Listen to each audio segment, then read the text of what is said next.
support this bill.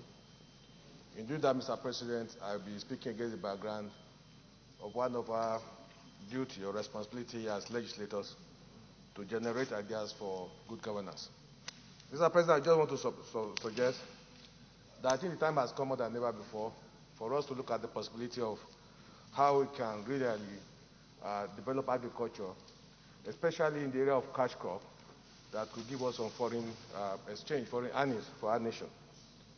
Equally, Mr. President, iron and steel complex is vital to our economy, not just in the industrialization of Nigeria, but in equally ensuring that, in fact, within the African countries, they could patronize us, and Nigeria could be the main supplier of iron and steel in our continent. And that, of course, will equally improve our revenue base.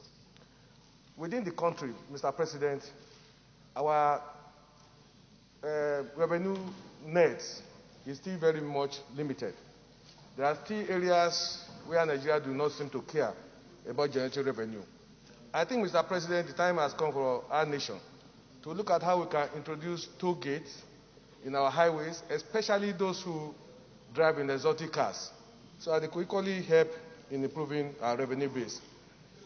In the last decade or so, we used to have some of these toll gates, but suddenly they were removed by the other party when they were in government.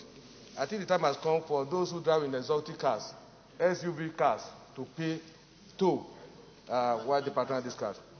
Again, Mr. President, I think I should equally mention that those who live in mansions in our cities, those who have taken so much from the society, now that the society is bleeding, before the masses will rise, I think we should start looking at the possibility of introducing property tax for those who live in mansions to start paying back to the society to save the economy of our nation from collapsing.